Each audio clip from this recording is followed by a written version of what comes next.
भारत में शुक्रवार को कोरोना वायरस संक्रमण के कुल 27,022 नए केस सामने आए।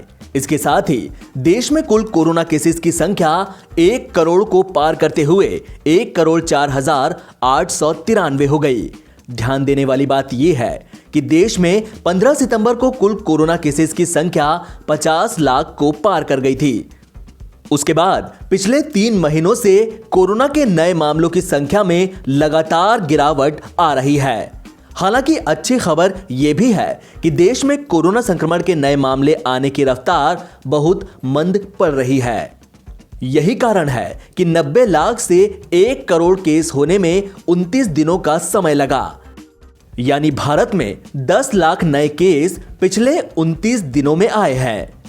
ध्यान रहे कि पहले 10 लाख कोरोना केसेस आने में 168 दिन लगे थे, लेकिन उसके बाद यह रफ्तार जोर पकड़ने लगी और 29 दिनों में 10 लाख केसेस आने की रफ्तार सबसे धीमी रही।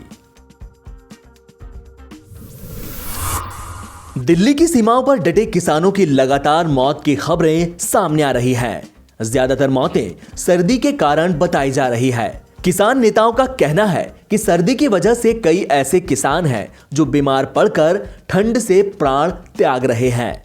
किसान नेताओं के मुताबिक अभी तक कुल 29 मौतें हो चुकी हैं। इनमें से दिल्ली के सिंघू बॉर्डर पर 4 लोगों की मौतें हुई हैं। बीते बुधवार को किसान भीम सिंह सिंघू बॉर्डर पर अंधेरे में खुले नाले में गिर गए थे। उसकी वजह से उनकी मौत हो गई। वे 38 साल के थे और पटियाला के रहने वाले थे। उनके साथ आए दिलबाग सिंह ने बताया कि जब भीम सिंह सुबह उठे तो वे टॉयलेट करने के लिए नाले की ओर गए, उसी में गिर गए। सिंघू बॉर्डर पर ही संत बाबा राम सिंह ने भी बुधवार को आत्महत्या कर ली थी। उनके सेवादारों ने बताया कि वे किसानों की हालत देखकर काफी आहत हुए थे।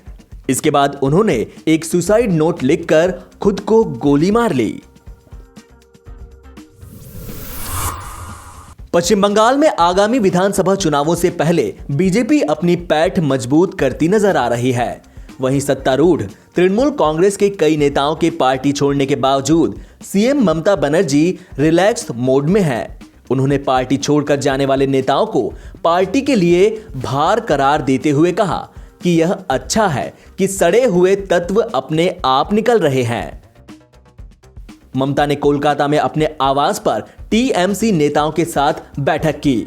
तृणमूल कांग्रेस के एक सीनियर नेता ने बताया कि बैठक के दौरान पार्टी के सुप्रीमो ने कहा कि वे नेताओं के पार्टी छोड़ने के बारे में चिंतित न हो, क्योंकि यह अच्छा है कि सड़े हुए तत्व पार्टी छोड़ रहे हैं। ममता ने तृणमूल कांग्रेस के नेताओं से कहा कि वे इससे चिंतित न हो, क्योंकि राज्य के लोग उनके साथ हैं। भारत ने आज रक्षा अनुसंधान एवं विकास संगठन द्वारा विकसित स्वदेशी advance tower artillery gun system howitzer का ओडिशा के बालासोर फायरिंग रेंज में परीक्षण किया। डीआरडीओ के एटीएजीएस प्रोजेक्ट डायरेक्टर शैलेंद्र ने कहा, यह दुनिया की सबसे अच्छी तोप है।